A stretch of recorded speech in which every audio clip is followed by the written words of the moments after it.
स्वागत है आप सभी लोगों का अध्ययन गुरुकुल के इस यूट्यूब प्लेटफॉर्म पर। तो जो हमारी इकोनॉमिक्स की जीएस सुधा बुक की रिवीजन सीरीज चल रही है, उसी को हम कंटिन्यू कर रहे हैं। तो आज के वीडियो में हम सर्विस सेक्टर यानी कि सेवा क्षेत्र, बेरोजगारी, इसको और उसके आगे के टॉपिक को डिस्कस करेंगे। पिछले वीडियो में हमने उद्योग संबंधित डिस्कस किया था, यानी भारतीय उद्योग और विश्व के जो प्रमुख उद्योग थे उनको डिस्कस किया था। तो आज हम चलते हैं आज के वीडियो पे। तो यहाँ पे जो आपका सेवा क्षेत्र है, जैसे कि मैंने आपको ऊपर बताया था बेसिक्स ऑफ इकोनॉमी में, जो पहला वीडियो था हमारा, कि जो इकोनॉमी में 3 सेक्टर प्रमुख डिवाइड किए गए थे। एक तो आपका प्राइमरी सेक्टर था, सेकेंडरी सेक्टर था और टेरेसरी सेक्टर था, प्राथमिक, द्वितीय और तृतीय। जो तृतीय क्षेत्र होता है उसी को हम सेवा क्षेत्र के रूप में भी जानते हैं। तो इसमें हम आगे देखते हैं। सेवा क्षेत्र के अंतर्गत उपभोक्ता को विभिन्न प्रकार की सेवाएं प्रदान की जाती हैं। मतलब उपभोक्ता को जो सेवाएं प्रदान की जाती हैं वो सारी की सारी जो होती हैं वो सेवा क्षेत्र में कंसीडर्ड की जाती हैं। चलिए आगे देखते हैं। आगे आता है आपका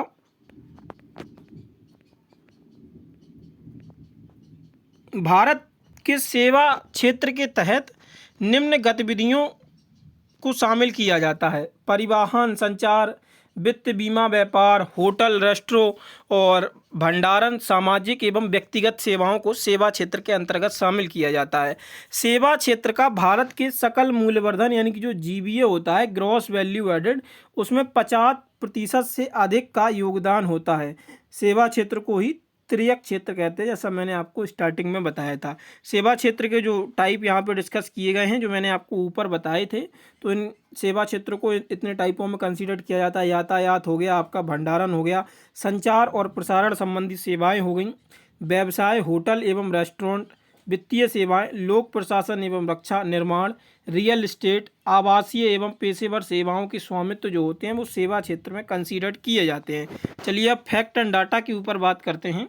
यहाँ पे दिया गया है कि वर्तमान कीमतों पर कुल सकल मूल्यवर्धन यानी कि जो आपका जीवीए होता है में सेवा क्षेत्र का योगदान वित्त वर्ष 2014 में 50.6% से बढ़कर वित्त वर्ष 2025 में लगभग ये आपका 55% तक पहुंच गया है। तो जो आपका सर्विसेज सेक्टर है उसका जीडीपी यानी कि जो ग्रॉस वैल्यू जीवीए होता है उसमें एक बहुत बड़ा योगदान है, आप देख सकते हैं, जो कि 55% अकेले कंट्रीब्यूट करता है। सेवा द्वारा वास्तविक जीवीए में वर्ष दर वर्ष परिवर्तन के जरिए मापी गई सेवा क्षेत्र की वृद्धि पिछले दशक में प्रत्येक वर्ष 6% से अधिक रही है। इसमें वित्त वर्ष 2021 शामिल नहीं है क्योंकि तब कोविड महामारी का प्रभाव पड़ा था। मतलब 2021 को यहाँ पे शामिल नहीं किया गया था, उसको हटा दिया गया है क्योंकि कोविड आया था उस समय, तो इस वजह से उसको कंसीडर नहीं किया गया है। महामारी से पहले वर्ष में सेवाओं की औसत वृद्धि दर 8% थी और महामारी के बाद अर्थात वित्त वर्ष 23 से 25 में सेवाओं की औसत वृद्धि ये 8.3% हो गई है। उल्लेखनीय है कि सेवा क्षेत्र लगभग 30% कार्यबल को रोजगार प्रदान करता है। मतलब जो रोजगार है यानी कि जो वर्किंग पॉपुलेशन है उस पॉपुलेशन में से 30% को ही अकेले सर्विसेज सेक्टर रोजगार प्रदान करा देता है। वैश्विक स्तर पर भारत का 7वां रैंक है। वैश्विक सेवा निर्यात में 4.3% हिस्सेदारी का भारत प्रतिनिधित्व करता है। अगला आता है सेवाओं में व्यापार। मतलब सर्विस सेक्टर है उसमें व्यापार का क्या रोल है, तो ये देखते हैं। तो वित्त वर्ष 2025 में जो अप्रैल से सितंबर में सेवाओं के निर्यात में वृद्धि के मामले में भारत शीर्ष 5 प्रमुख देशों में रहा है। वित्त वर्ष 2024 में 5.7% की तुलना में अप्रैल से नवंबर वित्त वर्ष 2025 में भारत की सेवाओं निर्यात में वृद्धि बढ़कर 12.8% हो गई है। वित्त वर्ष 2025 के अप्रैल नवंबर में सेवाओं के आयात में 13.9% की वृद्धि हुई, जबकि वित्त वर्ष 2024 में इसी अवधि के दौरान 2.9% की गिरावट आई थी। इसके बाद वित्त शोषण के स्रोत और बैंक ऋण और एफडीआई ये देखते हैं हम। नवंबर 2024 तक सेवा क्षेत्र को कुल बकाया बैंक ऋण 48.5 लाख करोड़ रुपए है। सेवा क्षेत्र को दिए जाने वाले ऋण में सालाना आधार पर 13% की वृद्धि दर्ज की गई है। सेवा क्षेत्र में कंप्यूटर सॉफ्टवेयर और पेशेवर सेवाओं में सालाना आधार पर सबसे अधिक ऋण वृद्धि में क्रमांश 22.5% और 9.4% दर्ज की गई है। तो मतलब कंप्यूटर सॉफ्टवेयर और पेशेवर सेवाओं में, तो कंप्यूटर सॉफ्टवेयर में 22.5% और पेशेवर जो सेवाएं हैं उनमें 19.4% वृद्धि जो है दर्ज की गई है। वित्त वर्ष 2025 में अप्रैल सितंबर में जो एफडीआई थी अंतर्वाह है वो 8 बिलियन अमेरिकी डॉलर पहुंच गया है, जबकि सेवा क्षेत्र में इसी अवधि में 5.7 बिलियन अमेरिकी डॉलर का अंतर्वाह हुआ है।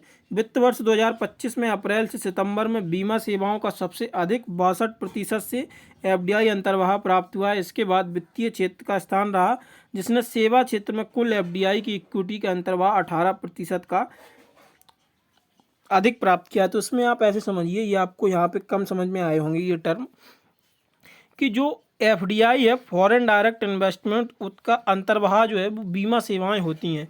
जैसे एलआईसी वगैरह में हम कोई भी पॉलिसी वगैरह खरीदते हैं तो ये जो बीमा सेक्टर है इसमें सबसे ज़्यादा हमें एफडीआई देखने को मिली, जो कि 62% थी, जिसमें सेवा क्षेत्र की कुल एफडीआई इक्विटी का 18% अधिक प्राप्त किया है।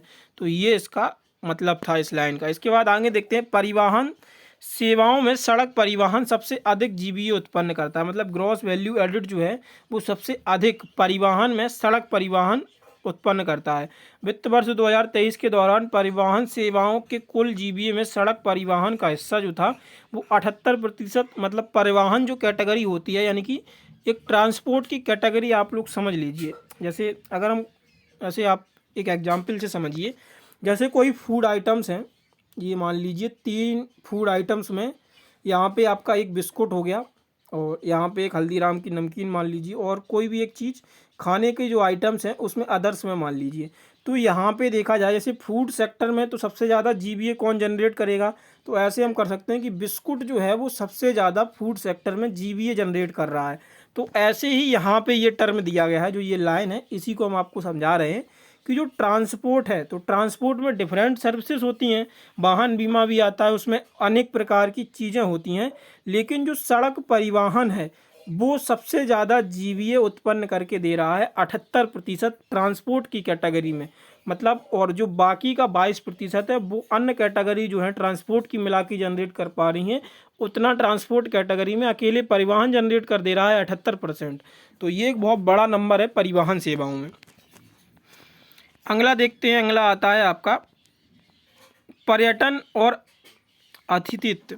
पर्यटन में क्या सेवा क्षेत्र का महत्व है, तो वित्त वर्ष 2023 में जीडीपी में पर्यटन क्षेत्र का योगदान महामारी के पहले स्तर पर 5% पहुंच गया था। वित्त वर्ष 2023 में पर्यटन में 7.6 करोड़ नौकरियां सृजित की, और भारत में अंतर्राष्ट्रीय पर्यटकों का आगमन जो आईटीए है 2023 में महामारी से पहले स्तर पर पहुंच गया था, और वर्ष 2023 में विश्व आईटीए में भारत के आईटीए का 1.4% का हिस्सा रहा है।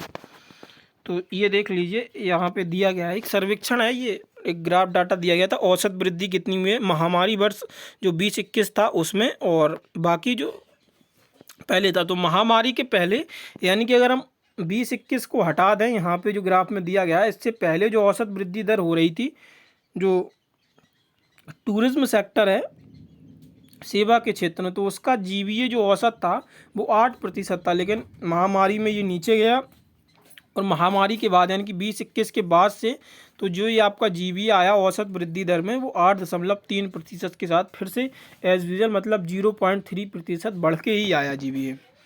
आगे देखते हैं, तो आगे आता है आपका गरीबी एवं बेरोजगारी। तो पॉवर्टी एंड अनएम्प्लॉयमेंट, इसको हम देखते हैं कि ये आपका इम्पोर्टेंट टॉपिक्स है और यहाँ से प्रश्न बनना लाजमी है।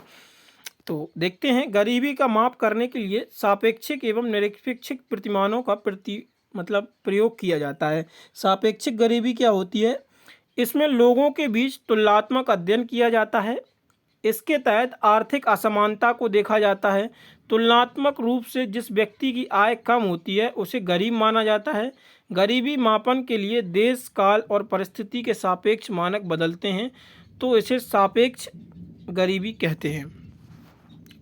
ठीक है। लॉरेंज कर्व आपका एक इम्पोर्टेंट कर्व बनता है और ये हर एग्जाम्स में पूछा जाता है, खास करके एसएससी और रेलवे के एग्जाम्स में ये आपको देखने को मिलेगा। सीजीएल में पिछली बार भी आपका पूछा गया था और मोस्ट प्रोबेबली चांस है कि फिर पूछ लिया जाए। तो थोड़ा जो स्टेटमेंट बेस्ड टाइप क्वेश्चन आ रहे हैं यहाँ से बनने की संभावना होती है। तो ये वास्तविक गरीबी रेखा को दिखाता है लॉरेंज कर्व। तो लॉरेंज कर्व के अनुसार यदि किसी देश की वास्तविक गरीबी रेखा आदर्श गरीबी रेखा के नज़दीक है तो इसका अर्थ है कि उस देश की आय की असमानता कम है। ऐसे समझिए आप कि भारत में जो आय की असमानता है वो बहुत ज़्यादा है। मतलब एग्जैक्ट डाटा मुझे पता नहीं है, कुछ मतलब 2 से 3% जो भारत का टोटल धन है वो 2 से 3% पॉपुलेशन कवर करती है और बाकी की जो पॉपुलेशन है उसके पास ना के बराबर धन है। तो ऐसे होता है कि एक आदर्श रेखा होती है, जैसे ये ग्राफ है तो ये हम मान लेते हैं कि एक स्टैंडर्ड लाइन है कि अगर इसके पास जो आपकी वास्तविक गरीबी रेखा है, जैसे ये बिल्कुल करीब से निकल गई, तो हम मान सकते हैं कि असमानता बहुत कम है। और लेकिन अगर वही ये लाइन जो है, जैसे ये मान लीजिए आदर्श रेखा ये है और आपकी जो वास्तविक गरीबी रेखा है और ये यहाँ से निकल रही है, तो आप देखिए गैप, और एक ये आपकी जो मैंने बताया था ना ये आदर्श रेखा है और ये लाइन, तो असमानता आपको कहाँ पे ज़्यादा नज़र आएगी? तो असमानता यहाँ पे ज़्यादा नज़र आएगी गरीबी में और यहाँ पे असमानता कम आएगी। तो यही जो है वो वास्तविक गरीबी और आदर्श रेखा के बीच जो अंतर होता है, लॉरेंज कर्व जो है वो असमानता को दर्शाता है। मतलब एक जो आदर्श रेखा है और गरीबी रेखा के बीच में जो असमानता है उसको ही लॉरेंज कर्व दर्शाता है। तो आगे हम पॉइंट में देखेंगे, यदि वास्तविक गरीबी रेखा आदर्श रेखा से दूर है तो इसका अर्थ है कि असमानता बहुत अधिक है, जो मैंने आपको बताया था। यदि देश का लॉरेंज एक्स वक्र समाहित हो जाता है तो उस देश में पूर्णता असमानता है। ऐसे देखिए कि ये जो आपका पॉइंट दिया गया है इसको ऐसे समझिए कि ये आपका कर्व है और ये आपकी आदर्श रेखा है। ये कह रहा है कि अगर जो ये एक्स रे है, अगर आपकी आदर्श गरीबी रेखा ये है, ठीक है, आदर्श गरीबी रेखा, और जो वास्तविक गरीबी रेखा है अगर ये इसमें समाहित हो जाती है, मतलब एक्स पर ही रहती है, तो बहुत ही ज़्यादा असमानता है देश में। तो ये आपका तीसरा पॉइंट बता रहा था और जो मैंने आपको समझाया था वो पॉइंट है। ठीक है, तो लॉरेंज कर्व आप ऐसे समझ सकते हैं कि एक जो असमानता होती है गरीबी की वो आपका लॉरेंज कर्व दर्शाता है। जितनी आदर्श रेखा से आपकी दूरी होगी उतनी असमानता ज़्यादा होगी, जितनी पास होगी और उतनी असमानता कम होगी। बस ये आपको समझना है। इसमें थोड़ा ये डिफरेंट टर्म होते हैं, कठिन होते हैं, उनको समझना थोड़ा ज़रूरी होता है जिससे आप स्टेटमेंट बेस्ड क्वेश्चन में भी ना फंसें। तो इसलिए थोड़ा यहाँ पे टाइम, अगर आपको समझ में नहीं आया तो पीछे से आप रिपीट कर लीजिए। मैंने जितना कोशिश हो सकता है उतने अच्छे एग्जाम्पल देके आपको इसे समझाने की कोशिश किया। आगे देखते हैं जो गिनी गुणांक होता है ये क्या होता है। तो गिनी गुणांक आय की असमानता को मापने के लिए किया जाता है। गिनी गुणांक लॉरेंज वक्र का गणितीय रूप है। इसे वर्ष 1912 में इटालियन संख्या विधि जो कोर्नडो गिनी थे इसके द्वारा विकसित किया गया था। तो वास्तविक रेखा, आदर्श रेखा, ये आपको गिनी गुणांक बताता है। तो ये कि गणितीय फॉर्मूला बेस्ड होता है गिनी गुणांक। आगे देखते हैं हम, आगे इसमें आता है, तो ये आपको अभी हम गिनी गुणांक के बारे में बताएंगे, पहले इसको देख लीजिएगा। गिनी गुणांक का मान 0 से 1 के बीच होता है। गिनी गुणांक का मान अधिक है तो असमानता अधिक है, गिनी गुणांक का मान कम है तो असमानता कम है। यदि गिनी गुणांक का मान 0 है तो पूर्ण समानता है और यदि गिनी गुणांक का मान 1 है तो पूर्ण असमानता है। तो सेम वही है जैसे लॉरेंज कर्व में हम देख रहे थे कि अगर जैसे इस पे आ गया पूरा ग्राफ आदर्श रेखा पे तो असमानता है ही नहीं, अगर यहाँ पे है तो असमानता कम है, और यहाँ पे अगर लाइन आ गई तो पूर्ण असमानता है। क्योंकि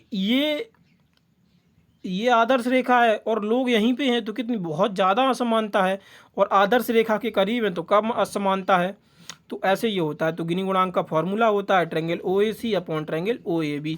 अब यहाँ पे आप पूछेंगे ये कन्फ्यूज़ कैसे हो रहे हैं, तो ट्रायंगल OAB यहाँ पे देख लेंगे। तो ये आपका OAB और ये OAC बनता है, तो ये आपको फॉर्मूला हो जाएगा।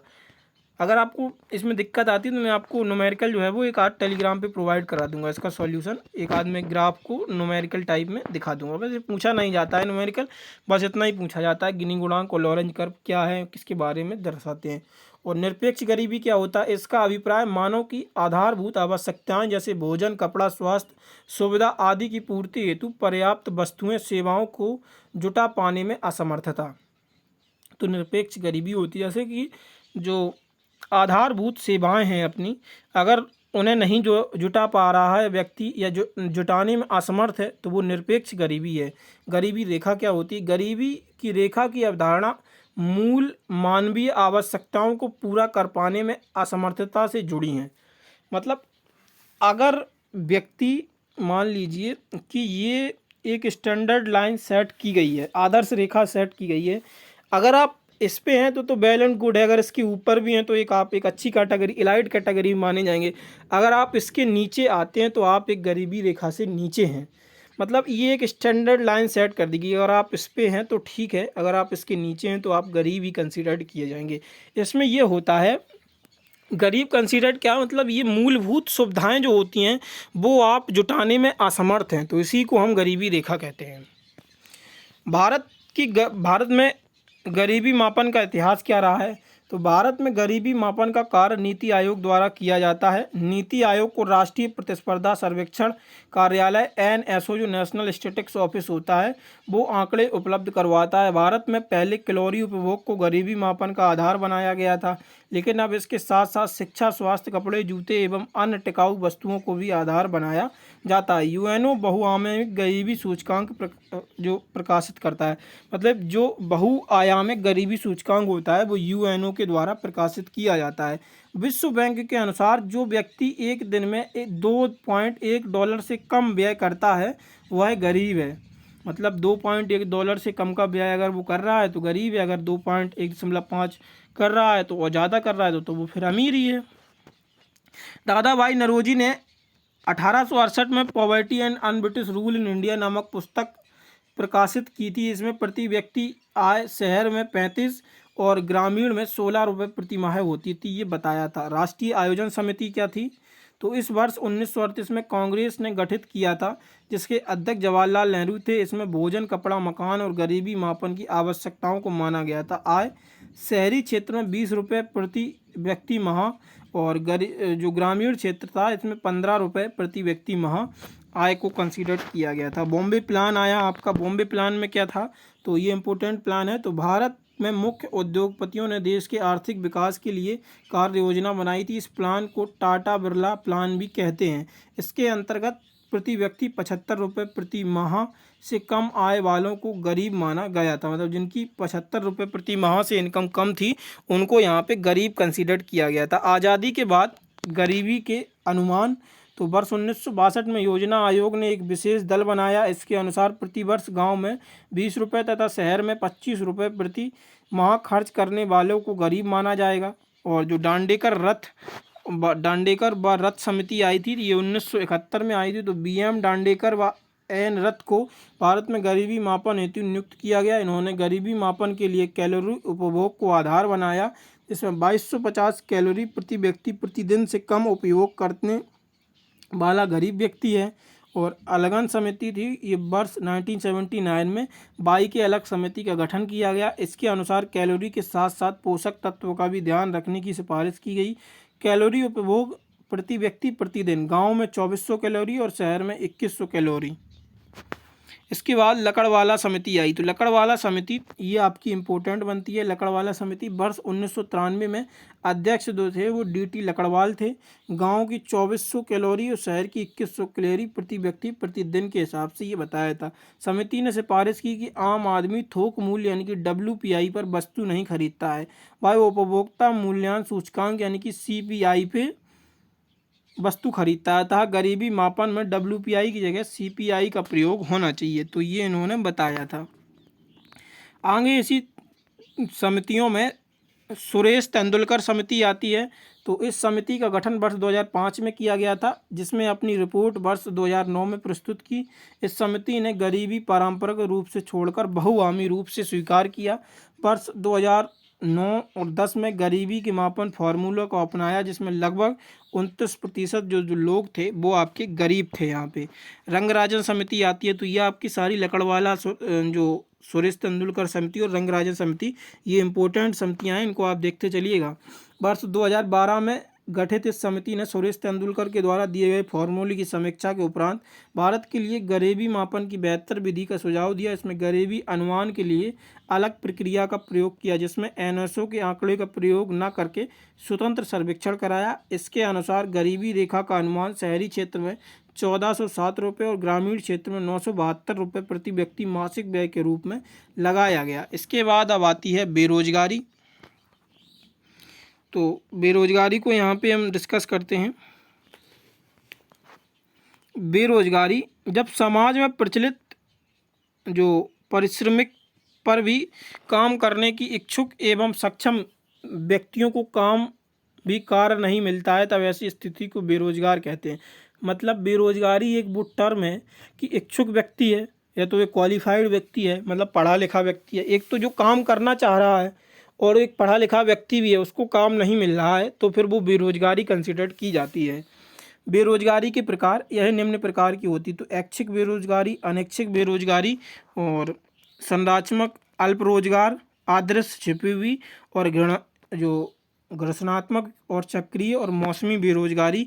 ये हम बेरोजगारियों को पढ़ेंगे। ये आपके अक्सर पूछ लिए जाते हैं कि यह बेरोजगारी किससे संबंधित है, तो यहाँ पे आप ध्यान से देखिएगा। जब कोई भी व्यक्ति कोई भी उत्पाद कार्य करना ही नहीं चाहता है या रोजगार प्राप्त करने की इच्छा ना की हो, तो उसे ऐच्छिक बेरोजगारी कहते हैं। जैसे कि कोई व्यक्ति है, उसे चाह ही नहीं है कि मतलब मैं रोजगार करूं या मैं नौकरी कंसिडर करूं, उसे करना ही नहीं है, जबकि जॉब अवेलेबल है वो करना नहीं चाहता है, तो ये एक ऐच्छिक बेरोजगारी होगी। अनैच्छिक बेरोजगारी जब अर्थव्यवस्था में प्रचलित चालू मजदूरी दर पर कोई व्यक्ति काम करने को तैयार है परंतु उसे उस मजदूरी दर पर काम ना मिले, तो इसे अनैच्छिक बेरोजगारी कहते हैं। इसे खुली बेरोजगारी भी कहा जाता है। जस्ट इसका अपोजिट होता है, व्यक्ति काम करना चाह रहा है, जो बाजार में रेट है उसी भाव पे काम करना चाह रहा है, लेकिन उसको जॉब अवेलेबल नहीं हो रही है, तो वो अनैच्छिक बेरोजगारी में चाह कर भी काम नहीं मिल रहा है। और ऐच्छिक में क्या था कि वो चाह कर भी काम करना ही नहीं चाह रहा है, और यहाँ पे जस्ट उसका उल्टा कि मतलब वो काम चाह के करना तो चाह रहा है लेकिन चाह के भी उसको काम नहीं मिल रहा है। जस्ट ये दोनों एक दूसरे के अपोजिट होते हैं, तो इसको ध्यान रखिएगा। संरचनात्मक बेरोजगारी होती है, तो यह एक दीर्घकालीन बेरोजगारी है जो औद्योगिक क्षेत्र में होने वाले संरचनात्मक परिवर्तन के कारण उत्पन्न होती है। भारत में अधिकांश बेरोजगारी इसी प्रकार की है, तो ये याद रखिएगा। सबसे ज़्यादा जो बेरोजगारी भारत में देखने को मिलती है वो संरचनात्मक बेरोजगारी है, संरचनात्मक बेरोजगारी। इस टर्म को थोड़ा पढ़ तो प्रॉपरली रहा हूँ, पता नहीं ऐसे बोलते हैं ना फ्लो में, तो वो गड़बड़ हो जाता है बीच में। तो जो संरचनात्मक बेरोजगारी है तो सबसे ज़्यादा भारत में देखने को मिलेगी। अल्प रोजगार, क्षमता अनुसार या पूरा काम नहीं मिलने में इस प्रकार की बेरोजगारी उत्पन्न होती है। आदर्श छिपी हुई और प्रच्छन्न बेरोजगारी, इसके अंतर्गत श्रमिक बाहर से तो काम पर लगे हुए प्रतीत होते हैं किंतु उस कार्य में उनकी आवश्यकता नहीं होती है। ऐसे श्रमिकों का सीमांत उत्पाद शून्य होता है। तो इसका सबसे बेस्ट एग्जाम्पल आप किसे समझ सकते हैं, तो इसमें सबसे अच्छा एग्जाम्पल आप खेती को ले सकते हैं।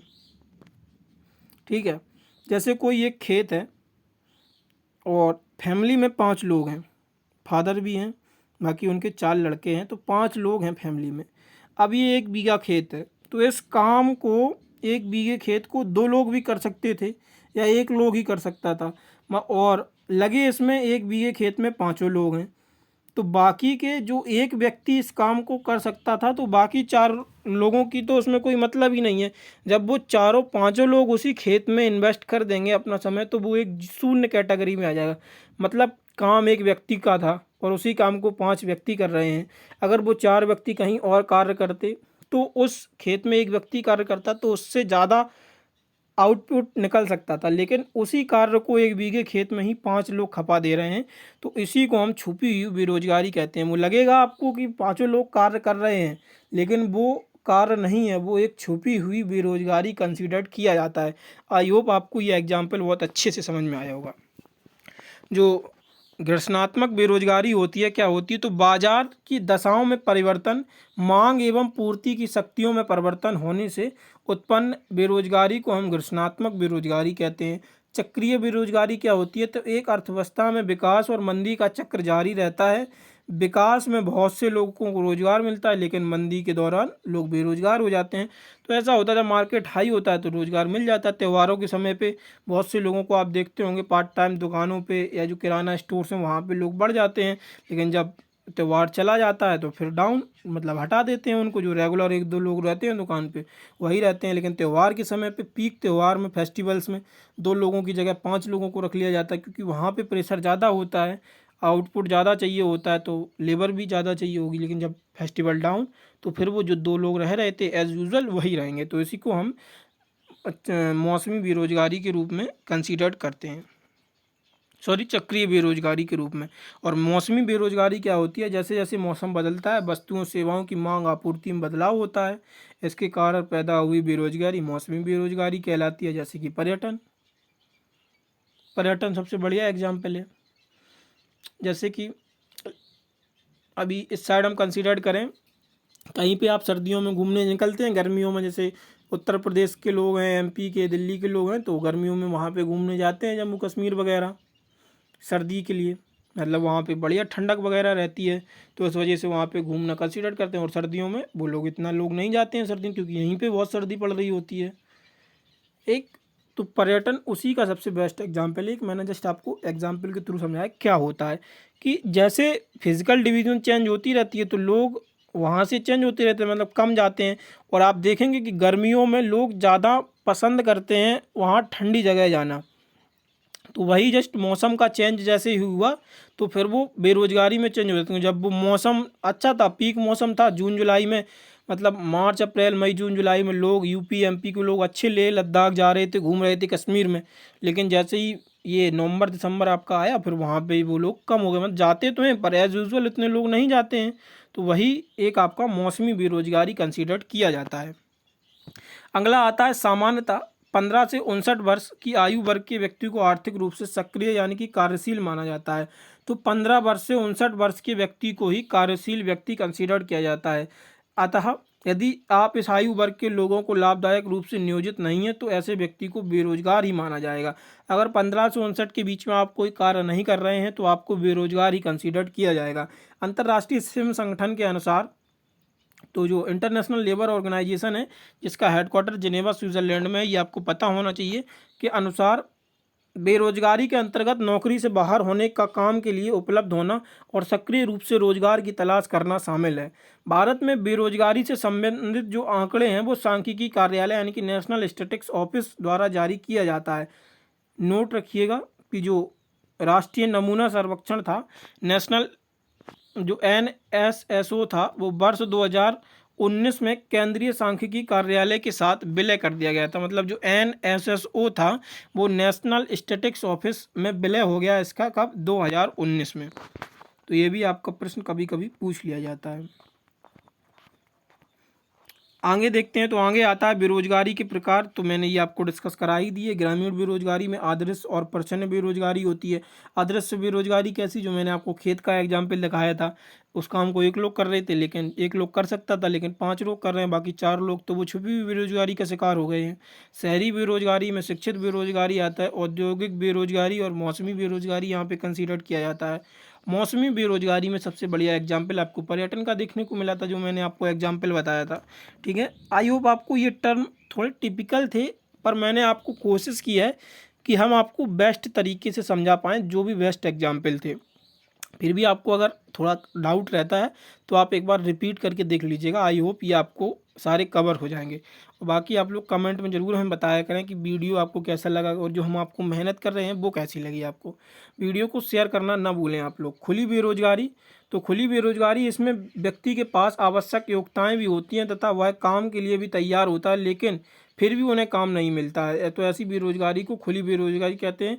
संरचनात्मक बेरोजगारी अर्थव्यवस्था में संरचनात्मक परिवर्तन, औद्योगिक ढांचे को पिछड़ापन, पुरानी उत्पादक तकनीक के कारण उत्पन्न इस तरह की बेरोजगारी को दीर्घकालीन समस्या है ये आपकी। ठीक है। घर्षणात्मक, यह बेरोजगारी श्रमिक द्वारा एक उत्पादन प्रक्रिया से द्वारा दूसरी उत्पादन प्रक्रिया के जाने के लिए समय विशेष उत्पन्न होता है। अर्थव्यवस्था के आर्थिक ढांचे एवं उत्पादन प्रक्रिया में होने वाले परिवर्तन तथा प्रौद्योगिकी परिवर्तन के कारण जो घर्षणात्मक बेरोजगारी है ये आपकी उत्पन्न होती है। अल्प रोजगार क्या होता है? जब किसी श्रमिक को आवश्यकता से कम लाभ मिलता है और उसे वर्ष में कुछ समय के लिए बेकार रहना पड़ता है, तो उस क्षमता के अनुरूप कार्य नहीं मिलता है, तो ऐसी अवस्था अल्प रोजगार की अवस्था कहलाती है। तो अल्प रोजगार दृश्य अल्प रोजगार होता है और एक आपका अदृश्य अल्प रोजगार होता है। इसमें व्यक्ति को काम करने के सामान्य घंटों से कम काम प्राप्त होता है। उदाहरण स्वरूप भारतीय प्रतिस्पर्धा के संदर्भ में यदि किसी व्यक्ति को काम की सामान्यता 8 घंटे से में से केवल 3 घंटे से 4 घंटे ही काम मिल रहा है, तो वह एक दृश्य अल्प रोजगार है। मतलब व्यक्ति इच्छुक है कि मैं 8 घंटे काम करूं, जैसे कि मान लीजिए आपको 500 रुपये प्रति घंटे मिल रहे हैं।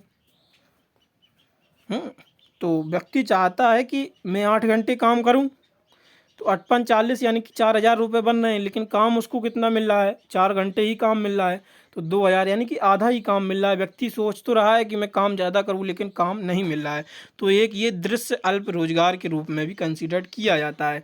वहीं और अदृश्य अल्प रोजगार, इसमें व्यक्ति को उसकी योग्यता के स्तर की तुलना में निम्न कोटि का काम प्राप्त होता है। इसके अंतर्गत श्रमिक काम को पूरा करते हैं, लेकिन उनकी आय का स्तर काफ़ी कम होता है। उदाहरण स्वरूप यदि किसी बीटेक डिग्री धारक को डिलीवरी सर्विस का काम करना पड़े, तो यह एक अल्प रोजगार की अवस्था होगी। मतलब आप पढ़े लिखे तो बहुत हैं, लेकिन काम आप एक वो कर रहे हैं जो 12th वाला भी कर सकता था, तो एक ये अदृश्य अल्प रोजगार कंसिडर्ड किया जाएगा। चक्रीय बेरोजगारी, इस तरह की बेरोजगारी अर्थव्यवस्था में उतार चढ़ाव के कारण उत्पन्न होती है। यह मुख्य रूप से व्यापार चक्र से संबंधित होती है। इसके अलावा यह सामान्यतः अस्थायी प्रकृति की होती है।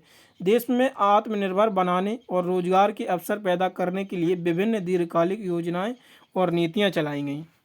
भारत में रोजगार में उल्लेखनीय वृद्धि देखी, जिसमें 2016-17 के 2023-24 के बीच 36% की वृद्धि हुई।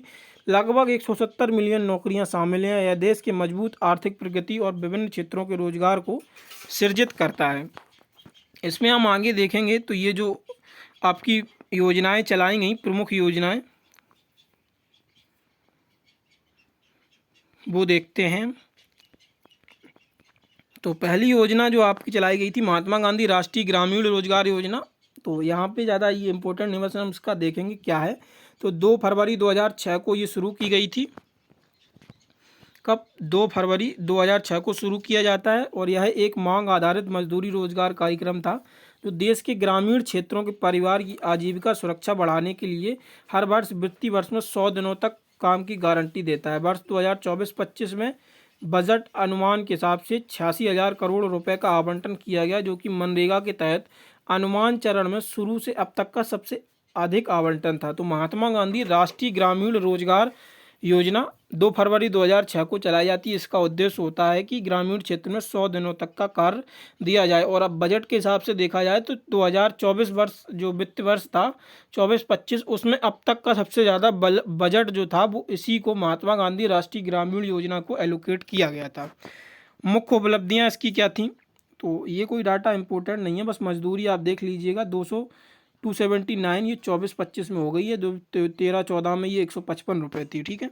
आगे आता है आत्मनिर्भर भारत रोजगार योजना। तो आत्मनिर्भर भारत पैकेज 3.0 के हिस्से में यह योजना 1 अक्टूबर 2020 को शुरू की गई, जिसका उद्देश्य नियोक्ता को सामाजिक सुरक्षा के लाभ के नए रोजगार सृजन करने के लिए दिया गया। कोविड-19 महामारी के दौरान रोजगार का नुकसान की भरपाई करना कर्मचारी भविष्य निधि यानी कि ईपीओ के माध्यम से क्रियान्वित की जा रही थी। इस योजना का उद्देश्य नियोक्ता में वित्तीय बोझ को कम करना और उन्हें अधिक श्रमिकों को काम पर रखने के लिए प्रोत्साहन करना।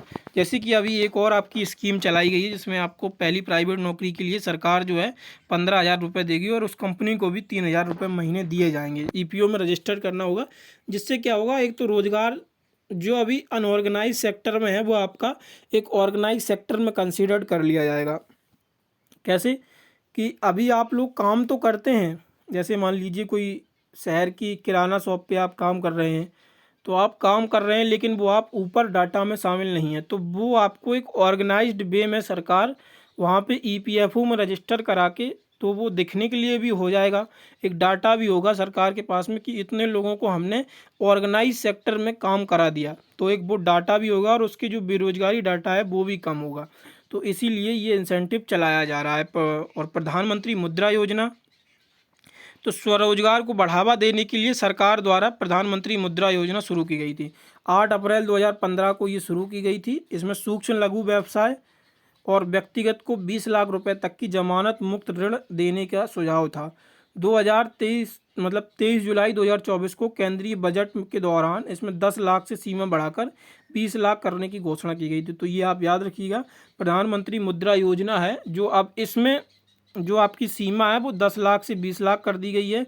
24 अक्टूबर 2024 को ये लागू की गई थी। तो और यहाँ पे ये ज़रूर पूछा जाता है कि शिशु मुद्रा ऋण में 4 श्रेणियों में प्रदान किया जाता है ये आपका। तो इसमें जो हम कंसीडर कर रहे थे वो मुद्रा ऋण में 4 तरीके की यहाँ पे कैटेगरी बनाई गई थी, जिसमें शिशु, किशोर, तरुण और तरुण प्लस जो अभी लेटेस्ट अपडेट की गई। तो शिशु में 50,000 रुपये तक का ऋण कवर दिया जाएगा। किशोर में आपका जो है 5 लाख रुपए से मतलब 50 लाख रुपए से अधिक और 5 लाख रुपए तक का ऋण देने के लिए, मतलब शिशु को 50,000, किशोर को 50,000 से 5 लाख तक और तरुण को 5 लाख रुपए से अधिक और 10 लाख रुपए तक का ऋण देने के लिए कवर दिया जाता है। और तरुण प्लस को 10 लाख से 20 लाख रुपए तक दिया जाता है। तो ये आप याद रख लीजिएगा, इसके स्क्रीनशॉट भी ले लीजिए, इम्पोर्टेंट है। गरीब कल्याण रोजगार, सरकार ने 20 जून 2020 को 125 दिन का गरीब कल्याण रोजगार अभियान शुरू किया था, जिसके उद्देश्य 6 राज्य में बिहार, झारखंड, मध्य प्रदेश, उड़ीसा, राजस्थान और उत्तर प्रदेश में 116 चयनित जिलों में ग्रामीण क्षेत्रों में युवा सहित वापस लौटे प्रवासी श्रमिकों को इसी तरह प्रभावित व्यक्तियों के लिए रोजगार और आजीविका के अवसरों को बढ़ावा देना था। इस अभियान में 39,293 करोड़ रुपए के कुल व्यय के साथ 50.78 करोड़ व्यक्ति दिवस का रोजगार सृजन किया गया था। तो ये आपका देख लीजिएगा। और इसके बाद पीएम गति शक्ति, ये आपका इम्पोर्टेंट बनेगा। पीएम गति शक्ति आर्थिक वृद्धि और सतत विकास के लिए एक परिवर्तनकारी दृष्टिकोण है। यह दृष्टिकोण 7 इंजनों द्वारा संचालित, अर्थात सड़क, रेलवे, हाईवे अड्डे मतलब रेलवे, हवाई अड्डे, बंदरगाह, जन परिवहन, जलमार्ग और रसद अवसंरचना। यह दृष्टिकोण स्वच्छ ऊर्जा, सबका प्रयास द्वारा संचालित है, जिससे सभी के लिए रोजगार, उद्यमशीलता के अवसर बढ़े। प्रधानमंत्री सृजन कार्यक्रम, तो प्रधानमंत्री सृजन कार्यक्रम इसकी शुरुआत जो हुई थी वो 2008-9 में इसकी शुरुआत की जाती है, बस आपको ये याद रखना है। ई श्रम, तो ई श्रम जो है वो असंगठित श्रमों को एक संघ में खाता यूएन प्रदान करके पंजीकृत करना, सहायता प्रदान करना और असंगठित श्रमिकों का एक व्यापक राष्ट्रीय डेटाबेस बनाने के लिए 26 अगस्त 2021 को ई श्रम पोर्टल शुरू किया गया था। ई श्रम वन स्टॉप सॉल्यूशन है जो कि 21 अक्टूबर 2024 को शुरू किया गया था, जिसमें विभिन्न सामाजिक सुरक्षा कल्याण योजनाओं को एक ही पोर्टल यानी कि ई श्रम पर एकीकृत करना शामिल था। इसकी उपलब्धियां क्या थी? 27 जनवरी 2025 तक 30.58 करोड़ से अधिक असंगठित श्रमिक पहले ही ई श्रम पोर्टल पंजीकृत कर चुके हैं। अब तक विभिन्न केंद्रीय मंत्रालय में 12 योजनाओं को ई श्रम के साथ एकीकृत किया जा चुका है। आत्मनिर्भर भारत योजना, तो आत्मनिर्भर भारत रोजगार योजना, तो इस योजना का उद्देश्य नए रोजगार के सृजन और कोविड-19 महामारी के दौरान रोजगार के हानि की भरपाई के लिए ये प्रोत्साहन किया गया था। तो आत्मनिर्भर जो था वो अमाउंट अबस्टेंट ये था, तो ये आपका दिया गया है इस्टेब्लिश्ड नंबर ऑफ बेनिफिशरीज। ये आपके की जो भारत रोजगार योजना था, आत्मनिर्भर भारत रोजगार योजना थी। और राष्ट्रीय कैरियर सेवाएं, तो ये कैरियर से संबंधित थी, ऑनलाइन ऑफलाइन नौकरियों के संबंधित में ये बताया गया था। इसके बाद आता है आपका प्रधानमंत्री स्ट्रीट वेंडर। तो प्रधानमंत्री स्ट्रीट वेंडर भी आपका कोविड-19 में जो आपके प्रभावित हुए थे, जो स्ट्रीट पे लोग लगाते थे, उनको फिर से शुरू करने के लिए एक लोन प्रोवाइड कराया गया था। और राष्ट्रीय प्रशिक्षुता प्रोत्साहन योजना जो कि एनपीएस के तहत ये जारी किया गया था, नेशनल है, तो इसमें भी ये आपका इतना इम्पोर्टेंट नहीं है ना, यहाँ से अभी तक प्रश्न देखने को मिला है। अब बाकी आपका ये आता है मुद्रास्फीति यानी कि इन्फ्लेशन, तो इसको हम आगे डिस्कस करेंगे इन्फ्लेशन को। इसके बाद आपके इन्फ्लेशन के आगे और भी इम्पोर्टेंट टॉपिक है, अभी संगठन को हम डिस्कस करने वाले हैं और मिसलिनियस को भी डिस्कस करने वाले हैं। अभी 3 से 4 वीडियोस और आपके लगेंगे तो इकोनॉमिक्स कवर होने में। इसके बाद हम आपका साइंस का सेक्शन भी स्टार्ट कर रहे हैं, अभी फिजिक्स स्टार्ट कर देंगे और आपका स्टैटिक जीके भी अभी हम स्टार्ट करने वाले हैं। तो आप लोग जुड़े रहिए हमारे साथ और चैनल को ज़्यादा से ज़्यादा लोगों के साथ शेयर करें, जिससे उनको भी मालूम हो जाए। ये जीएस सुधा बुक का रिवीजन है जो कि आपके सभी एग्जाम्स के लिए, जिसमें भी जीएस आता है उसके लिए इम्पोर्टेंट है। बाकी आप लोग टेलीग्राम चैनल को जरूर ज्वाइन कर लें, उसका लिंक आप लोगों को डिस्क्रिप्शन में दिया गया है, वहाँ से आप लोग उसे ज्वाइन कर लीजिएगा। आपको वहाँ पर डेली क्विजेस प्रोवाइड कराई जा रही है, तो वो वहाँ से आप टॉप क्विजेस लगा सकें टॉपिक वाइज। और बाकी पहली बार आए तो सब्सक्राइब करना ना भूलें और दोस्तों को शेयर ज़रूर करें आप लोग। धन्यवाद।